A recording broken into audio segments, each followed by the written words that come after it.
사도신경으로 우리 신앙 고백하도록 하겠습니다. 나는 전능하신 아버지 하나님, 천지의 창조주를 믿습니다. 나는 그의 유일하신 아들, 우리 주 예수 그리스도를 믿습니다.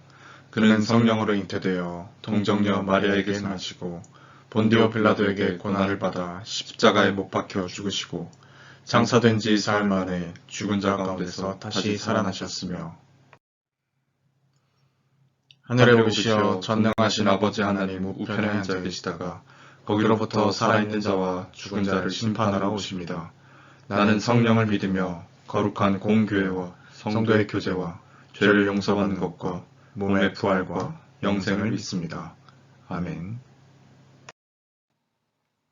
지금부터 사순절 5번째 주일 예배 하나님 앞에 올려드리도록 하겠습니다.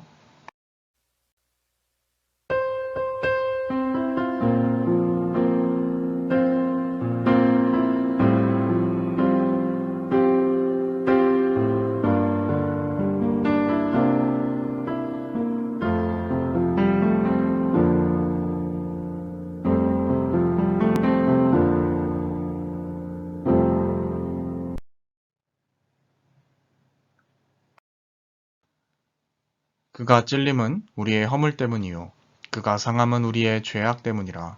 그가 징계를 받음으로 우리는 평화를 누리고 그가 채찍에 맞음으로 우리는 나음을 받았도다.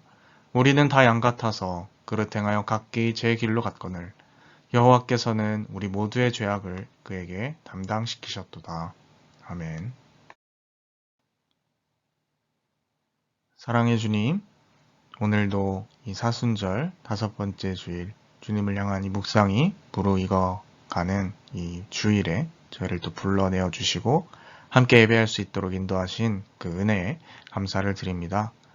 이제 봄의 기운이 본격적으로 싹 틔워져 가고 있는 이때에 저희들 주님 앞에 나왔사오니 이 시간 예배하는 저희들의 심령을 붙잡아 주셔서 봄이 생명력을 움티우는 것처럼 저희 마음 가운데도 하나님을 향한 사랑의 마음과 그 신앙이 점점 더 성숙해가는 그러한 저희들 될 수 있도록 인도하여 주옵소서. 함께하여 주실 줄을 믿사오며 이 모든 말씀 예수님의 이름으로 기도드립니다. 아멘. 성시교도 갖도록 하겠습니다.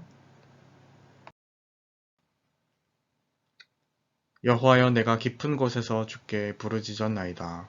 주여, 내 소리를 들으시며 나의 부르짖는 소리에 귀를 기울이소서.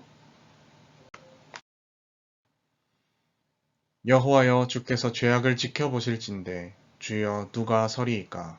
그러나 사유하심이 주께 있음은 주를 경외하게 하심이니이다.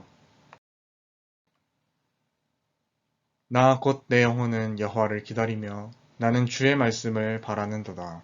파수꾼이 아침을 기다림보다 내 영혼이 주를 더 기다리나니 참으로 파수꾼이 아침을 기다림보다 더하도다. 이스라엘아, 여호와를 바랄지어다. 여호와께서는 인자하심과 풍성한 속량이 있음이라. 그가 이스라엘을 그의 모든 죄악에서 속량하시리로다. 아멘. 이 시간 한 주간을 돌아보며 앞에 화면을 참조하셔서 공동으로 낭독하며 드리는 기도의 시간입니다. 함께 낭독하며 기도 올리도록 하겠습니다. 주님, 사순절 주간 우리의 눈앞에 서 있는 십자가를 보며 회개합니다. 낮고 천한 죄인을 구원하여 주시고 하나님의 자녀로 삼아주신 은혜가 크고 귀하건만 저희는 그 사랑을 깊이 깨닫지 못했습니다. 십자가 은혜로 함께 하나님의 자녀가 된 믿음의 형제를 귀하게 여기지 못했습니다. 이웃 사랑하기를 내 몸과 같이 하라고 하신 예수님의 명령도 잘 따르지 못했습니다. 하나님의 형상대로 지음을 받은 이웃을 함부로 대하였습니다. 이 모든 죄를 고백하오니 용서하여 주시고 이제부터는 주님의 사랑을 본받아 형제와 자매를 사랑하고 섬기며 살게 하여 주옵소서. 예수님의 이름으로 이 고백의 기도를 드립니다. 아멘. 이 시간 한 주간을 돌아보며 참회의 기도를 올려드리고 또 이 예배에 하나님의 은혜가 임하도록 함께 기도하도록 하겠습니다.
진심으로 자신의 죄를 뉘우치고 또 하나님 앞에 고백하는 자에게 주시는 하나님의 용서의 말씀이 있습니다.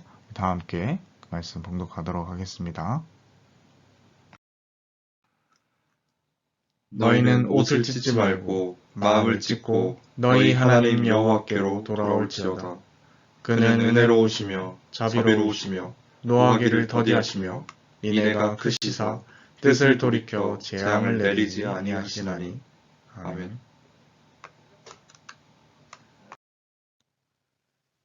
찬송가 32장 함께 찬양 드리도록 하겠습니다.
오늘 하나님께서 우리에게 주신 말씀은 요한복음 11장 1절에서부터 45절까지 말씀입니다.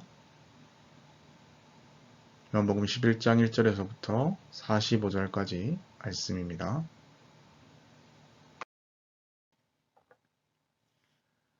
어떤 병자가 있으니 이는 마리아와 그 자매 마르다의 마을 베다니에 사는 나사로라.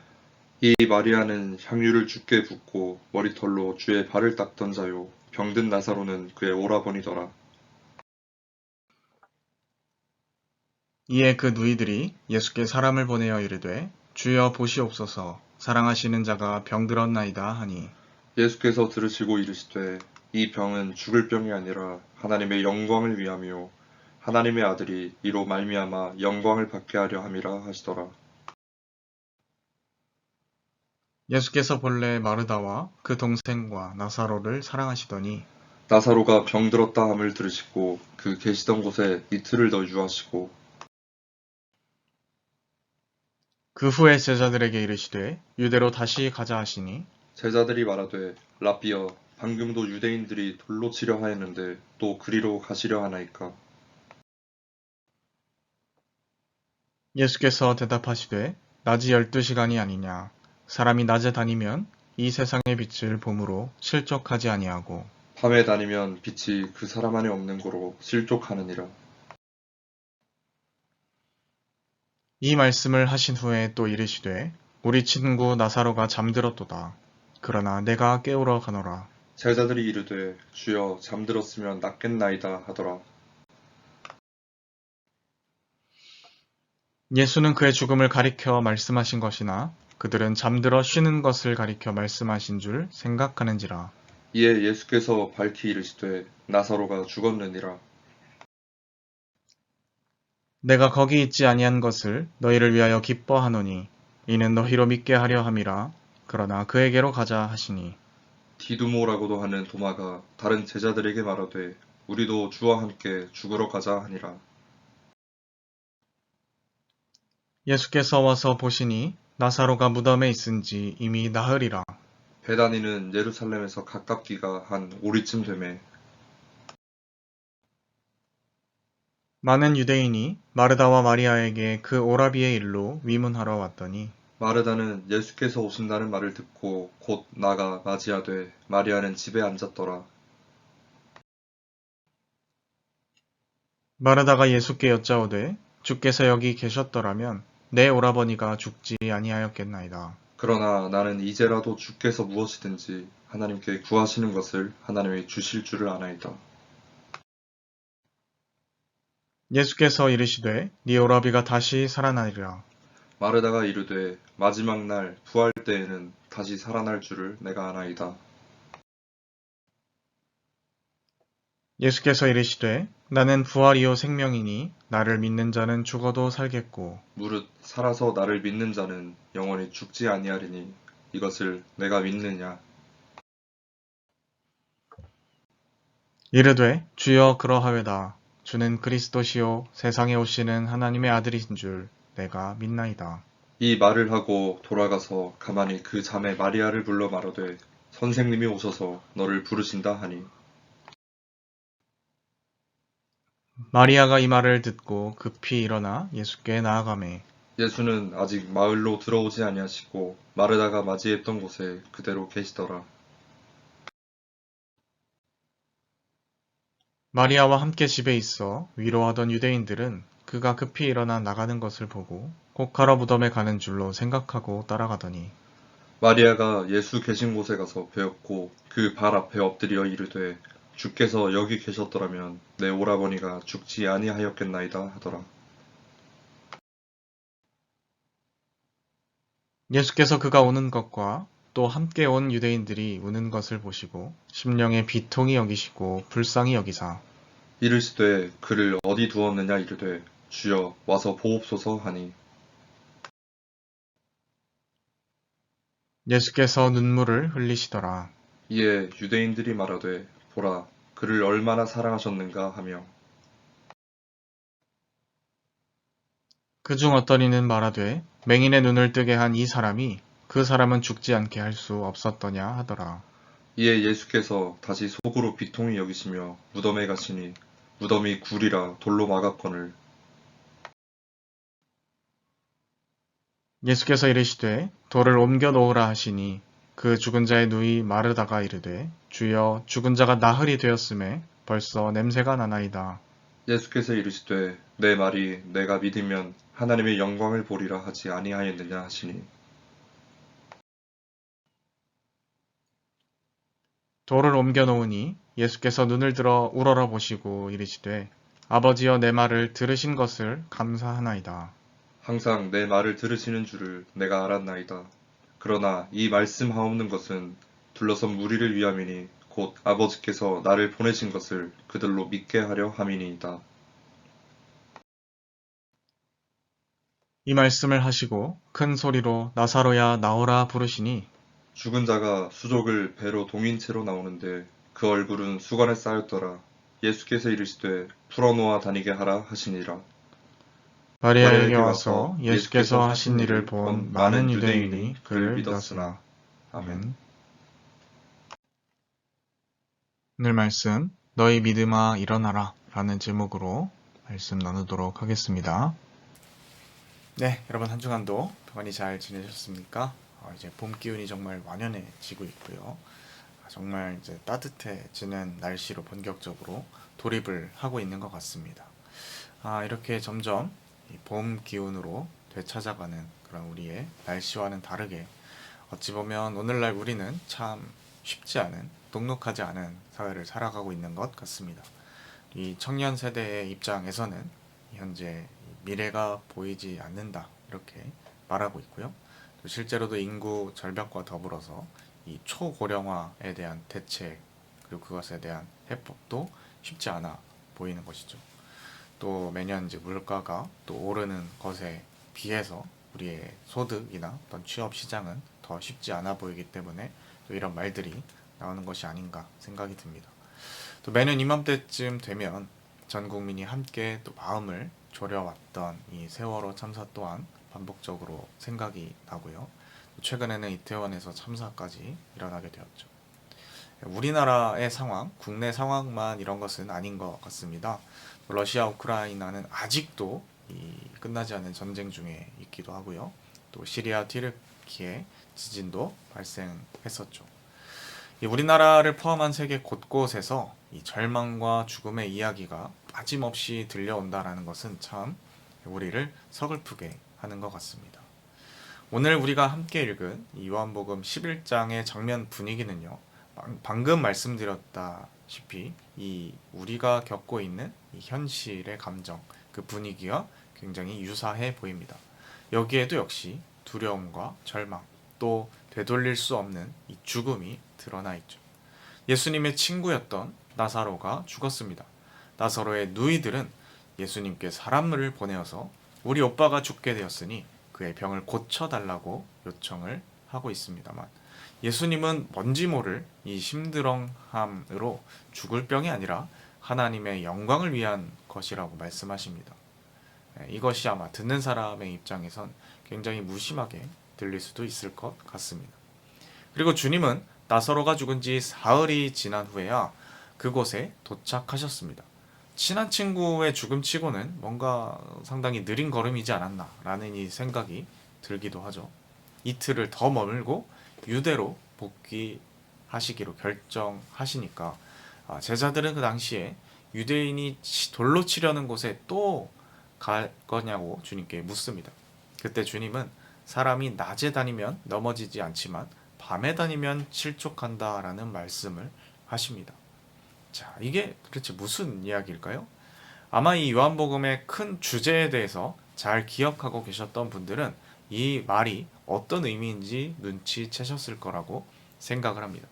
빛이신 예수님과 또 그것에 대하여 거부하는 어두움 혹은 이 무지의 세력과의 대조, 그 주제가 지금 또 반복되고 있는 것이죠. 자, 지금 예수님께서는 세상에서 활동하는 이 시간이 낮이라는 것을 계속 말씀하고 계시는 겁니다. 그리고 이제 실족하지 않도록 빛으로서 활동하시겠다라는 것을 말씀하고 계시는 거죠. 자, 여기서 말씀하시는 어두움에 빠져 실족하는 이들은요, 단지 예수님을 적극적으로 거부하는 반대 세력을 한정해서 가리키는 것은 아닌 것 같습니다.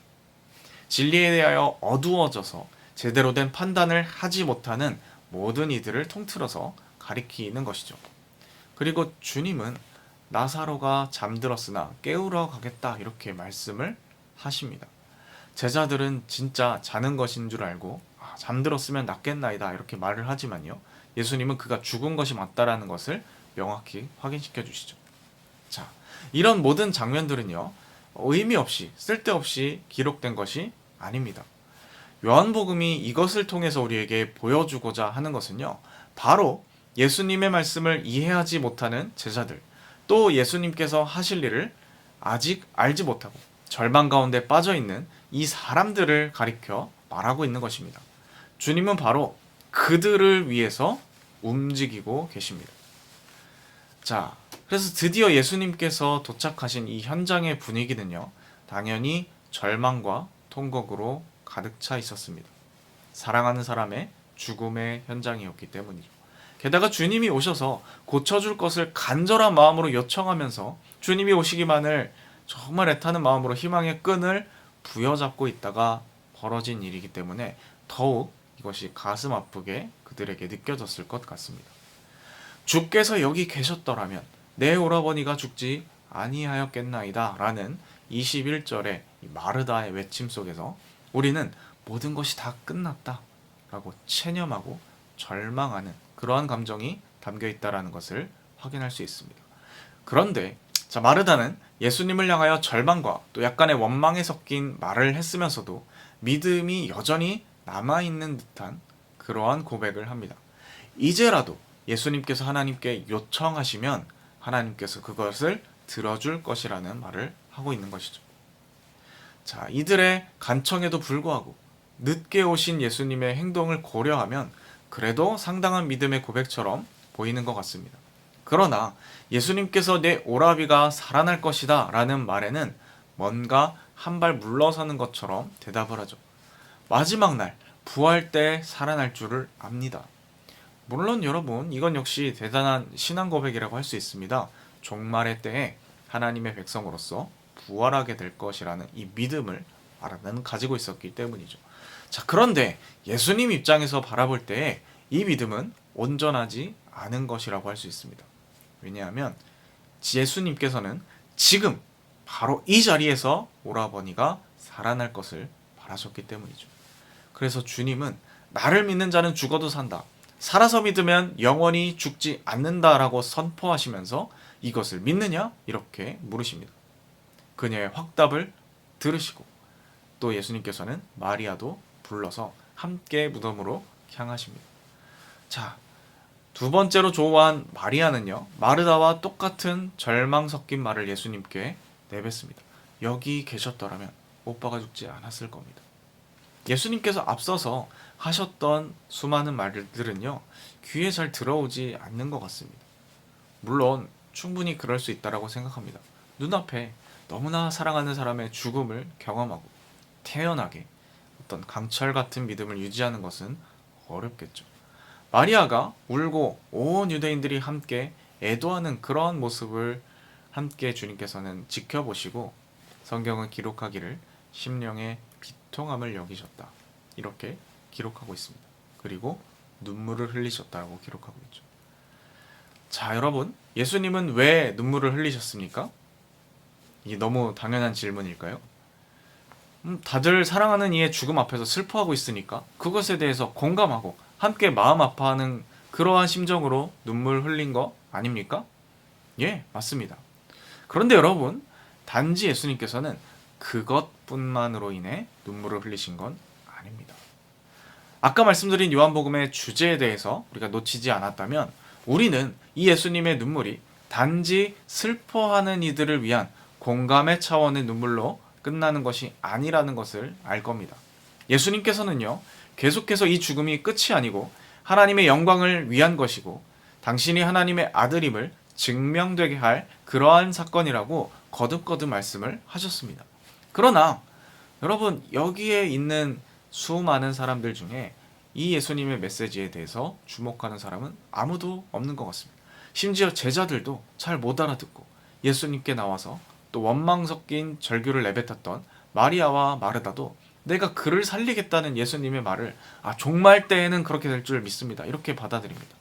아직 그들은 빛이시고 진리이신 예수님의 가르침에 완전히 동화되기보다는 세상을 살아가는 연약한 자들로서 아직은 이 어두움에 사로잡힌 진리의 온전히 눈뜨지 못한 그러한 상태라는 것을 보여주고 있는 것이죠.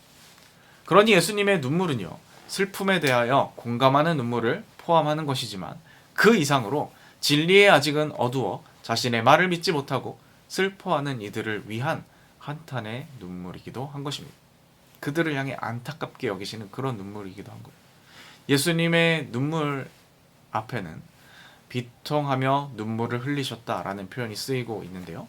이 원어로 에다크루센이라고 하는 이 표현은 단지 슬픔에 젖어 흘리는 눈물 이상의 의미를 가지고 있다고 하죠. 우리가 눈물에도 종류가 참 많이 있지 않습니까? 사랑하는 사람의 죽음에 대하여 슬퍼하는 애통의 눈물, 혹은 또 억울하고 분한 일이 있을 때 당하여 흘리는 비통함의 눈물도 있을 수 있습니다. 또 너무 기쁘거나 감동적인 상황에도 사람은 눈물을 흘리기도 하죠. 자, 여기서 예수님께서 눈물을 흘리시는 것은 사람의 아픔에 공감하시는 그러한 눈물인 동시에 빛으로 오신 예수님 당신의 말씀을 온전히 받아들이지 못하고 여전히 슬퍼하고 있는, 자신의 말을 깨닫지 못하고 있는 자들을 향한 안타까움의 눈물, 또 여전히 사람들을 노예 삼고 애곡하게 만드는 이 죽음의 세력에 대한 그러한 분노도 담겨져 있는 겁니다. 심지어 37절을 보면 그가 맹인의 눈도 뜨게 하면서 그 친구 나사로가 안 죽게 할 수 없었냐라고 비아냥거리기까지 하는 그러한 사람도 있습니다. 자, 이 모든 반응들이 바로 예수님을 눈물 짓게 만든 이유라는 것입니다. 38절에 왜 다시 이 말을 듣고 속으로 비통히 여기시며 라는 표현이 나왔는지 이해가 가시죠? 그냥 슬픔이 다시 솟구쳐서 그런 것이 아닙니다. 이와 같은 비통해야 할 이유, 그들을 향한 안타까움, 그것이 담겨져 있는 것이죠. 그곳에 있는 모든 사람이 죽음을 받아들이고 있습니다. 죽은 사람은 다시 살 수가 없으니 당연한 반응이라고 어찌 보면 이야기할 수 있겠죠. 나사로의 여동생이었던 마르다와 마리아는요, 이미 예수님에 대해서 사실 잘 알고 있었던 인물들입니다. 예수님을 향하여 특별한 믿음과 신뢰도 보여준 사람들이죠. 그들조차 지금 자신의 오빠에게 찾아온 그 죽음을 인정하고 체념하는 것 외에는 다른 것을 해줄 수 없었습니다. 주님께서는 그 무덤에 가서 돌무덤을 옮기라고 하십니다.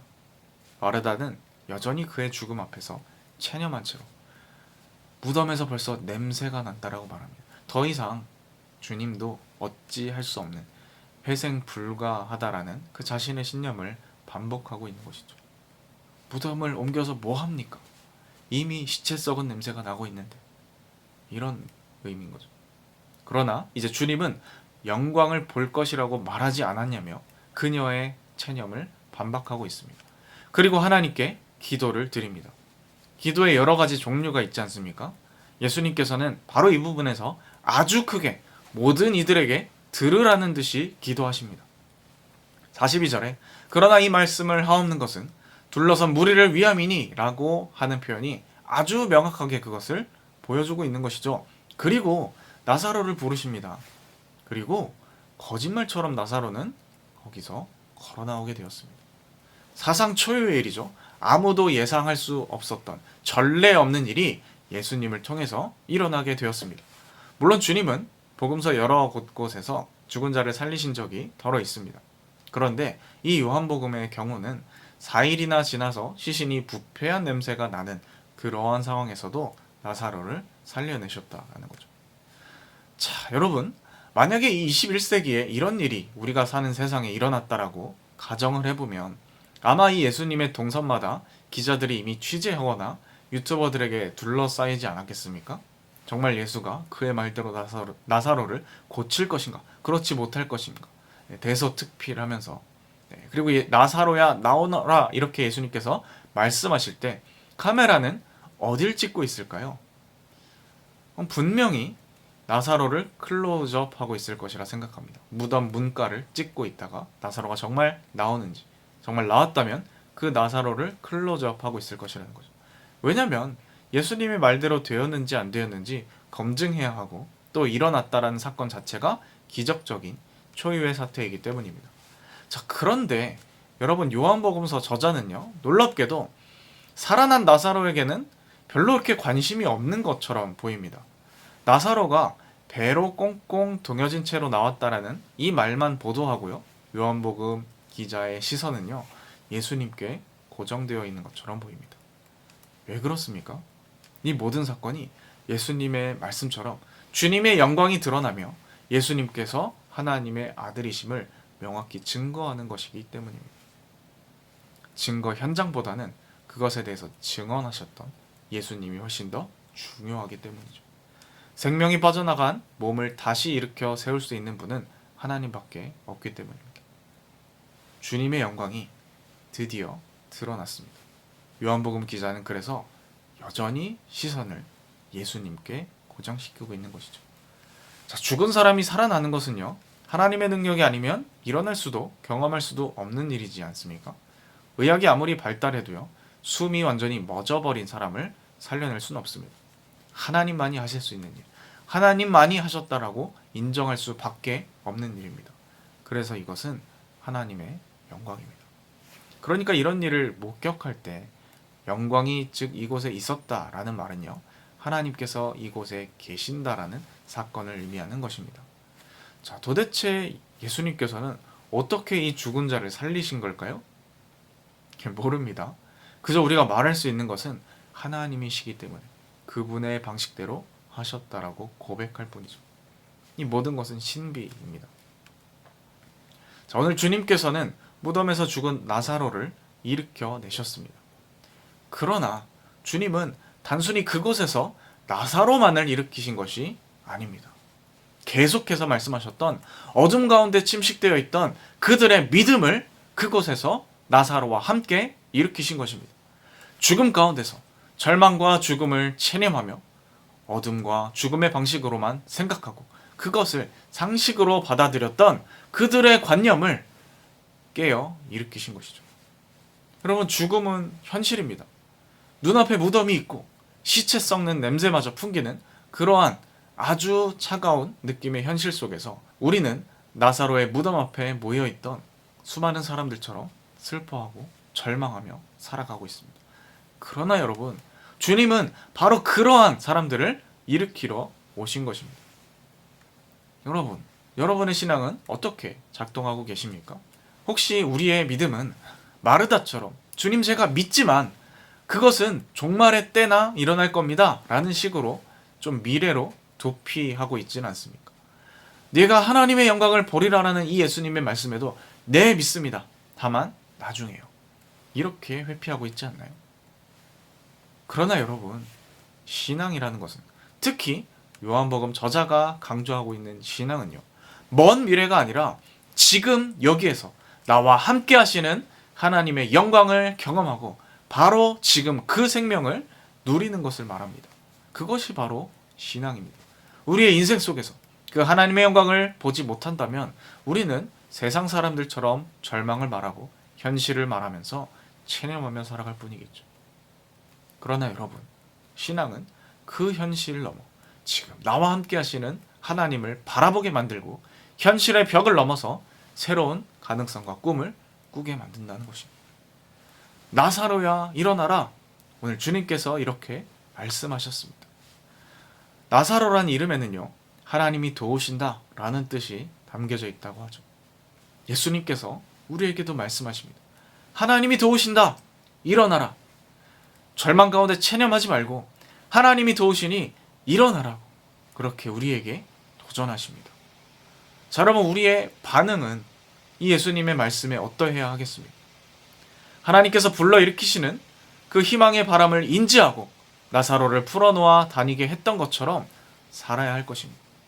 여전히 절망과 좌절을 말하고 안 된다고 말하는 이 세상에서 그게 아니라고, 여전히 우리는 꿈꿀 수 있고 희망이 있노라고 말하는 것, 다른 차원의 가능성을 바라보며 나아가는 것이 바로 신앙입니다. 시신을 더 싸매고 죽음을 받아들여서 수건으로 얼굴을 가리는 그러한 세상의 풍조 속에서 예수님의 명령에 따라 과감히 붕대를 풀어내는 것입니다. 특히 바울 사도는 오늘 요한복음이 말하는 이 영광이 성령님을 통해서 우리 안에 거한다라고 말하고 있습니다. 그 성령님과 함께 하나님의 영광을 누리며 지금 이곳에서 하나님께서 역사하시는 이 현장을 목도할 뿐만 아니라 어둠에 속한 자들을 함께 자유롭게 하는 그러한 우리들이 되었으면 좋겠습니다. 기도하겠습니다. 하나님 아버지, 오늘 요한복음 말씀을 통하여서 죽은 나사로를 살리신 예수님, 또 그와 함께 어두움에 갇혀있던 사람들의 믿음을 함께 깨워 일으키시는 하나님의 이야기를 함께 살펴보았습니다. 주님, 저희들 일어나길 원합니다. 잠자고 있는 믿음, 여전히 무덤가 앞에서 절망하고 있는 그러한 우리의 신앙의 모습이었다면 주님, 이제 깨어 일어나 주님께서 우리에게 말씀하시고 역사하시는 그 영광의 현장을 우리의 삶 가운데서 늘 경험하고 살아가는 저희들 되게 하여 주옵소서. 다른 가능성을 늘 생각하고 바라보게 하시고 먼 미래가 아니라 지금 여기에서 나와 함께 하시는 그 하나님의 역사하심을 믿음의 눈으로 바라보며 경험하며 또 함께 우리 이웃들을 일으켜 세우는 저희들이 되게 하여 주옵소서. 함께 하실 주 믿사오며 이 모든 말씀 예수님의 이름으로 기도드립니다. 아멘. 이 시간 우리에게 주신 말씀을 기억하며 합심하여 기도하는 시간입니다. 함께 기도드리도록 하겠습니다.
시간 말씀을 읽고 결단하며 우리의 것을 하나님 앞에 올려드리도록 하겠습니다. 계좌는 참고하여 주시기 바랍니다. 주가 일하시네 찬양 함께 드리도록 하겠습니다.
하나님 아버지, 오늘도 주님의 이름을 높이고 찬양하며 귀한 말씀을 통하여 깨닫게 하심을 감사드립니다.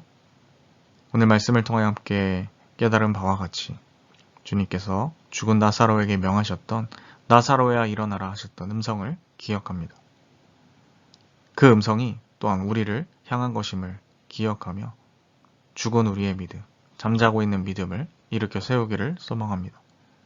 함께 결단한 바와 같이 주님 앞에 나아갈 때 정말 우리의 산 소망과 믿음을 가지고 주님을 기쁘시게 하며 이 어두운 세상 가운데 빛과 같은 존재로 예수님을 증거하며 하나님의 영광을 함께 공유하며 그 생명의 기운을 세상 가운데 퍼뜨리는 저희들 다 될 수 있도록 인도하여 주옵소서. 저희 작은 예물을 드립니다. 이 예물 또한 우리의 삶과 더불어 이 세상의 어두움을 몰아내고 빛이신 예수님을 증거하는데 잘 쓰여질 수 있게 도와주옵소서. 함께 하실 줄 믿사며 이 모든 말씀 예수님의 이름으로 기도드립니다. 아멘. 죽도록 예배 마치도록 하겠습니다.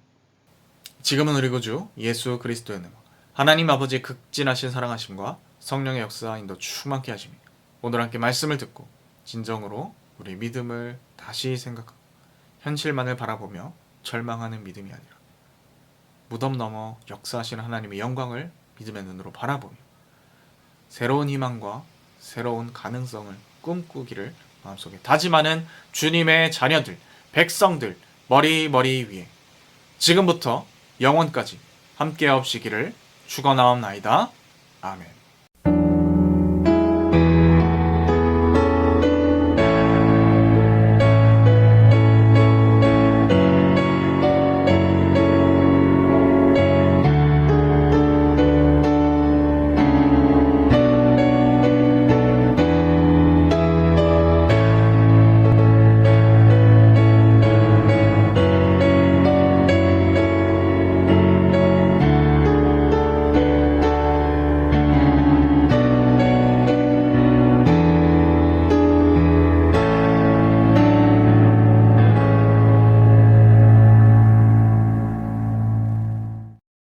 네, 여러분 한 주간도 우리의 생명 되시는 빛이 되시는 예수님과 함께 동행하며 그것을 누리는 우리 모두 될 수 있기를 바랍니다.